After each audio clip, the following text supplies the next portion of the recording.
Jamaah salat subuh muslimin muslimat yang dimuliakan oleh Allah Subhanahu wa taala. Apabila kita perhatikan dalam beberapa ayat yang Allah berikan khitab dalam Al-Quran, Allah menggolongkan manusia dalam beberapa level, beberapa tingkatan. Yang khitab ini adalah sebuah pemberitahuan, sebuah ajakan, sebuah perintah yang Allah keluarkan bagi manusia, bagi makhluknya yang ada di bumi ini. Tingkatan yang pertama sekali adalah kitab yang Allah tunjukkan kepada An-Nas, kepada sekalian manusia. Tidak mengenal apakah dia Islam atau tidak Islam, tidak mengenal dia kafir ataupun muslim. Sehingga ayatnya berbunyi, Ya ayuhan nas, wahai sekalian manusia. Kita memperhatikan banyak dalam beberapa ayat, misalnya Ya ayuhan nas inna khalaqnakum min dzakarin wa unsa wa ja'alnakum syu'uban wa qabaila lita'arafu inna akramakum 'indallahi atqakum. Allah memberikan kitab dengan Ya ayuhan nas, wahai sekalian manusia. Yang itu ditujukan kepada kita semua, manusia yang ada di muka bumi. Kemudian pada tingkatan kedua ada yang disebut dengan muslim. Nilai muslim ini secara rahimahullah adalah manusia-manusia yang Allah telah berikan pemahaman akan rukun Islam pada diri, sehingga dia disebut sebagai muslim. Sehingga muslim ini secara rahimahullah adalah level tingkatan yang paling rendah yang harus dimiliki oleh setiap manusia. Karena Allah menjelaskan wala tamutunna illa wa antum muslimun. Janganlah kamu mati, kamu meninggal kecuali dalam keadaan muslim. Sehingga ada sebagian di antara kita ketika kita hendak pelepasan jenazah, kadang-kadang kita membaca maaf, kenyanya orang muslim supaya apa? Mensaksikan, mensahihkan bahwa saudara kita yang meninggal ini masih dalam keadaan muslim. Dan ini penting sebenarnya para Allah, karena seseorang yang tidak masuk ke dalam Islam, ketika dia banyak berbuat baik pun dia tidak memperoleh pahala apa-apa di sisi Allah Subhanahu wa taala. Dan muslim ini menjadi pembeda identitas seseorang. Dalam proses mengetahui dia muslim atau kafir, baru-baru ini ada seorang warga Aceh masuk ke agama lain, sebut saja agama Kristen. Orang Aceh kamu melakukan Kristen, kemudian dalam akun TikToknya, dalam akun sosialnya itu menjelek-jelekkan Islam, membesar-besarkan Kristen, membesar-besarkan Yesus, bahkan sampai menyatakan babi itu enak dimakan. Dia orang Aceh dan berbahasa Aceh ketika dia membuat pernyataan. Karena keresahan ini sudah mengganggu stabilitas kerukunan beragama, kemudian pemerintah Aceh melalui Dinas Syariat Islam melaporkan akun TikTok ini. Apalagi ini membawa wibawa orang Aceh. Seminggu yang lalu lebih kurang saya mendapatkan berita Sigamnya ditangkap di Kalimantan. Baru dapat ditangkap di Kalimantan. Ketika sudah dilaporkan ke Polda, dilaporkan ke Polda Aceh, kemudian Polda dengan jajaran kepolisiannya menangkap di Kalimantan. Baru kemudian dia di sosmednya itu minta maaf atas pernyataan-pernyataannya. Makanya identitas seseorang itu muslim atau bukan muslim ini menjadi penting. Dan ini adalah level yang berendah untuk ada pada seseorang sebagai manusia, Islam atau bukan Islam. Sehingga banyak orang-orang membuat baik, banyak berbuat sosial, banyak membantu orang lain. Kalau dia tidak muslim, maka dia tidak memperoleh apa-apa pahala dari Allah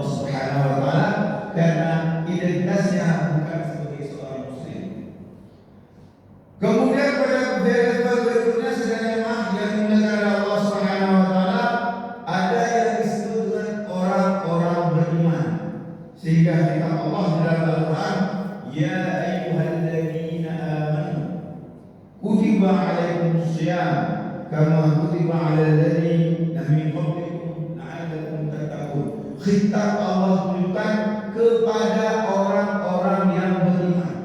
Orang-orang yang beriman ini adalah orang-orang yang sudah memiliki pemahaman rukun Islam, kemudian ditambah dengan rukun iman. Jadi levelnya sudah di atas muslim tadi.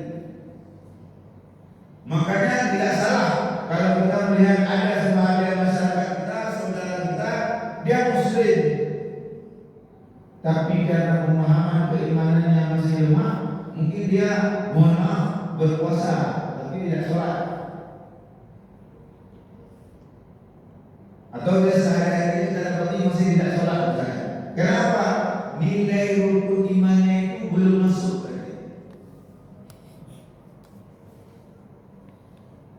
Dan kondisi keimanan ini Bismillahirrahmanirrahim adalah kondisi yang mungkin sebahagian kita berada pada level-level orang-orang yang beriman, termasuk bedanya orang yang berbahagia yang hadir melaksanakan salat subuh berjamaah karena ada nilai keimanan. Kita yakin melaksanakan salat adalah kewajiban kita, kemudian melaksanakan salat berjamaah memperoleh pahala 27 kali lipat daripada salat sendirian dan memperoleh nilai-nilai pahala lainnya kepada Allah Subhanahu wa taala. Maka ini menggerakkan diri kita beribadah kepada Allah karena kita masuk dalam golongan orang yang beriman. Karena ada yang tidak beriman, dia cuma melaksanakan kewajiban. Begitu selesai sahur, salat rumah sendiri. Dan nilai keimanan ini Bismillahirrahmanirrahim adalah nilai yang sangat berharga yang harus kita jaga dengan baik. Karena kondisi keimanan itu Bismillahirrahmanirrahim yazidu wa yanqus, dia naik dan turun. Bahkan dalam sebuah hadis Rasulullah SAW mengatakan, kamu akan melihat orang-orang waktu paginya dia beriman kepada Allah, kemudian waktu petangnya dia ingkar, jadi kafir kepada Allah Subhanahu wa taala. Kondisi keimanan ini adalah hal yang harus kita jaga sebaik-baiknya sebagai seorang muslim. Dan dalam level keimanan ini Bismillahirrahmanirrahim kita banyak berbagai macam ujian yang akan Allah berikan kepada kita, yang tujuannya adalah untuk memastikan dan melihat nilai keimanan kita kepada Allah Subhanahu wa taala. Bedanya kadang-kadang susah ketika kita orang yang salat kepada Allah, menjaga jamaah, ada saja ujian yang diberikan oleh Allah. Seolah-olah ini mulai kerja lumayan, rajin kerja ibadah kepada Allah, kepada puji Allah, kepada puji lagi, kepada namanya berusaha, kepada lagi. Ini adalah bahagian daripada ujian orang-orang yang beriman untuk melihat kualitas keimanan dia. Kalau dia bertahan, berarti nilai keimanan dia mencapai grade yang lebih baik daripada sebelum-sebelumnya, sehingga dia tidak ada sultan buruk sangka kepada Allah Subhanahu wa taala. Level berikutnya Bismillahirrahmanirrahim adalah ada orang-orang yang disebut dengan orang muttaqin. Orang-orang muttaqin ini adalah orang-orang yang sudah memiliki apa yang disebut dengan kesolehan sosial, bahwa dia bukan hanya berbuat baik, beribadah diri sendiri yang Allah Subhanahu wa taala, tapi dia juga sudah memiliki kesolehan sosial, membantu saudara-saudaranya yang lain. Dan muttaqin ini Bismillahirrahmanirrahim balasannya adalah surga Allah berikan kepada orang-orang yang bertakwa, sebagaimana Allah katakan, wasari'u ila maghfiratin min rabbikum wa jannatin 'arduha as-samawati wal ardu u'iddat lil muttaqin, bahwa surga Allah yang luasnya seluas langit dan bumi ini u'iddat lil muttaqin, Allah sediakan kepada orang-orang yang bertakwa. Level berikutnya Bismillahirrahmanirrahim ada yang disebut dengan orang ihsan, muhsin. Orang muhsin ini adalah orang-orang yang unlimited nilai kebajikan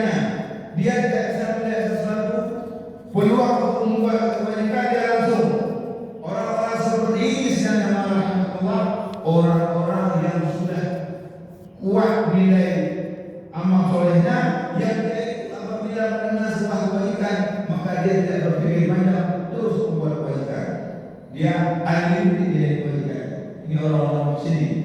Kalau kita melihat pengertian ihsan itu, kalau ada dalam salah satu hadis dalam kitab Arba'in An-Nawawiyah, hadis ketiga kalau tidak salah saya, bagaimana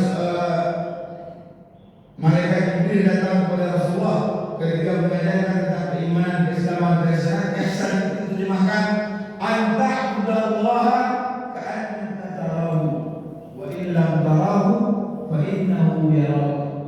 Jadi orang-orang ihsan itu orang-orang yang ketika dia beribadah kepada Allah, dia meyakini. Ketika dia beribadah kepada Allah, dia melihat Allah. Anta'budallaha ka'annaka tarahu. Jadi seorang yang melihat Allah. Tapi apabila dia tidak bisa melihat Allah, dia meyakini fa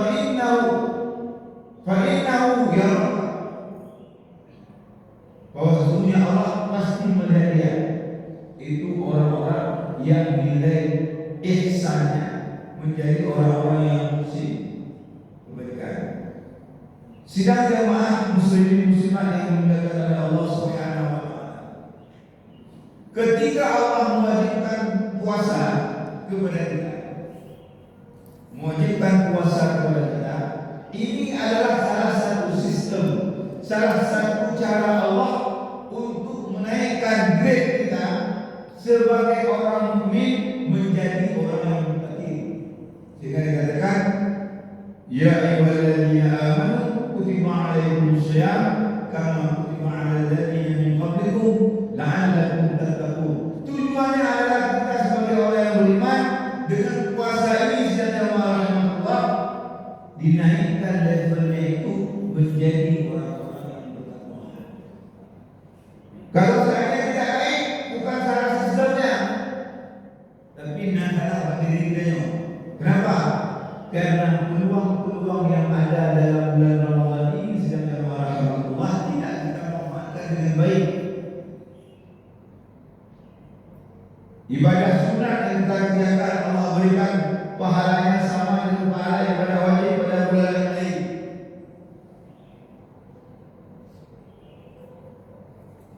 Amalan wajib pada bulan Ramadan dia dilipat gandakan sampai 70 kali lipat dalam bulan Ramadan ini sekali rahmatullah daripada bulan-bulan yang lain. Jadi bonusnya besar. Kalau seandainya dalam bulan Ramadan ini kita masih lalai, masih lengah, masih santai dan rahmatullah, maka jangan berharap akan ada pada bulan yang lain. Nah, sedangkan rahmatullah apanya yang diambil oleh Allah Subhanahu wa taala, yang Allah upgrade bagi diri kita dari level orang-orang yang beriman menjadi orang yang muttaqin, orang-orang yang bertakwa adalah ibadah kepada Allah Subhanahu wa taala. Nilai ibadah kita kepada Allah Subhanahu wa taala yang diupgrade dengan sebaik-baiknya. Wa'bud rabbaka hatta ya'tiyakal yaqin. Dan sembahlah oleh Tuhanmu sehingga Allah memberikan nilai keyakinan. Jadi dalam beribadah kepada Allah sedang rahmatullah, kita harus terus beribadah kepada Allah sehingga Allah memberikan nilai keyakinan kepada diri kita. Dan ibadah itu tidak rahmatullah apabila kita memahami dalam pemahaman fikih, ibadah itu ada ibadah makhluk kita kepada Allah Subhanahu wa taala, ada ibadah ghairul makhluk.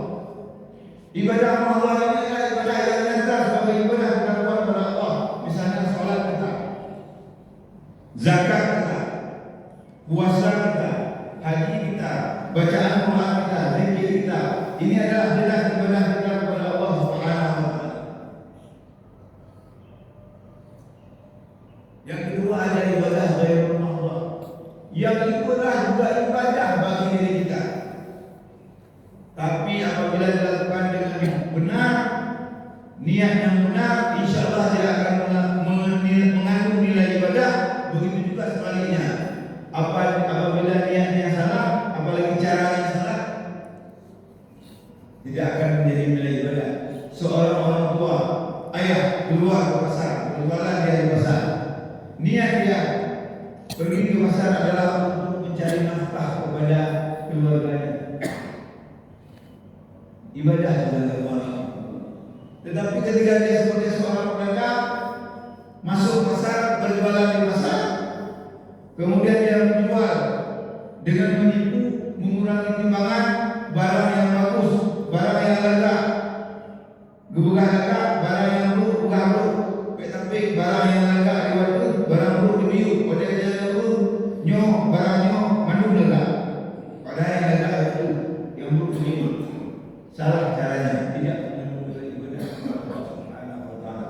Sehingga apabila kita lihat sedang Allah, tidak ada nilai pekerjaan kita yang ada dalam dunia ini apabila dilakukan dengan niat dan cara yang benar, dia semuanya mengandung nilai ibadah kepada Allah Subhanahu wa taala. Hatta pada tempat-tempat yang kadang-kadang kita pikir itu bukan ibadah. Misalnya kita keluar kopi, tujuannya bersilaturahim, berjumpa dengan kawan-kawan kita, menyambung silaturahim kita, mengandung nilai ibadah. Ya baik, kalau kalian kopi kata bukan kok, kamu umpat, membicarakan air, tidak mengandung nilai ibadah kepada Allah Subhanahu wa taala. Ini sedang dimarah Allah. Dan ibadah ini sedang dimarah Allah untuk menilainya itu. Bagaimana ukuran kita menilai ibadah itu? Ada dua ukuran. Yang pertama kualitas. Kualitas ibadah kita kepada Allah Subhanahu wa taala. Kualitas itu sedang dimarah Allah adalah bagaimana kita merasakan bahwa ketika kita sudah beribadah kepada Allah, salat kita kepada Allah, puasa kita kepada Allah, bacaan Quran kita kepada Allah Subhanahu wa taala, melaksanakan ibadah haji kita kepada Allah Subhanahu wa taala, ketika kita sudah melaksanakan ibadah, ada rasa tenteram, ada rasa bahagia, kualitasnya bagus. Atau ketika kita sudah melaksanakan salat kepada Allah Subhanahu wa taala, salah-salah menjadi beban. Ini kualitas ini kita yang tahu. Dan salah satu ukuran kualitas dalam ibadah salat kita yang dimaksud Allah adalah apa yang disebut ketika kita salat memiliki rasa khusyuk dalam beribadah kepada Allah Subhanahu wa taala. Ini menjadi penting. Tapi khusyuk ini tidak dijadikan syarat salat. Khusyuk ini akan mengandung nilai kualitas kita bagus apabila kita khusyuk. Apa pengertian khusyuk?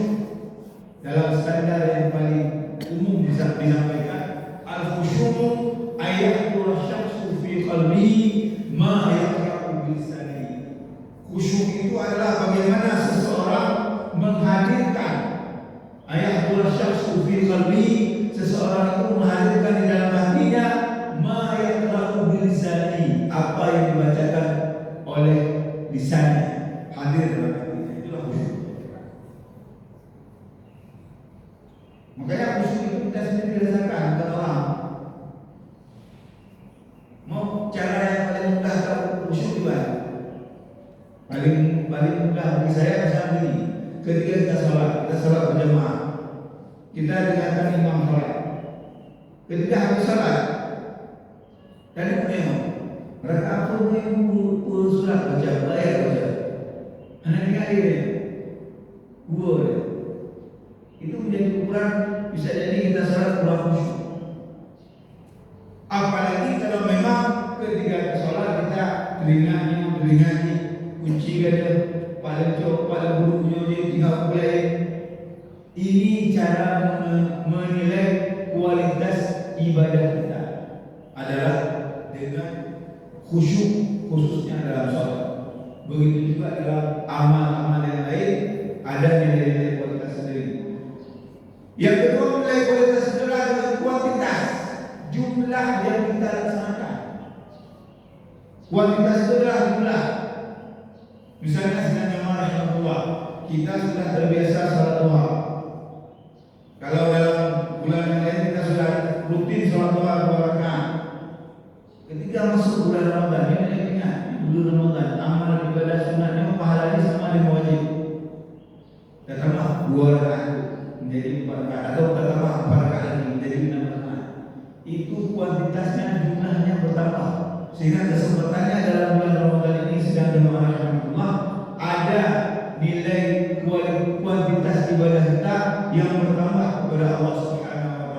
ini yang kita jaga dengan baik, kita biasakan. Cuma semuanya ada batas.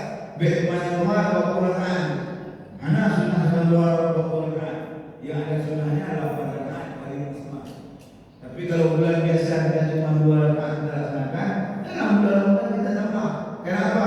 Kita meyakini dengan pahala yang Allah berikan. Begitu juga nilai-nilai ibadah yang lain. Nilai ibadah yang kita kepada Allah Subhanahu wa taala, 2 rakaat qabliyah sebelum fardu, 2 rakaat ba'diyah sesudah fardu. Jangan kita tinggalkan. Kita usahakan nyuruh bulan puasa yang ke dalam bulan ini kita untuk mendongkrak grade kita ini kepada Allah Subhanahu wa taala, maka kita berharap pada bulan nanti.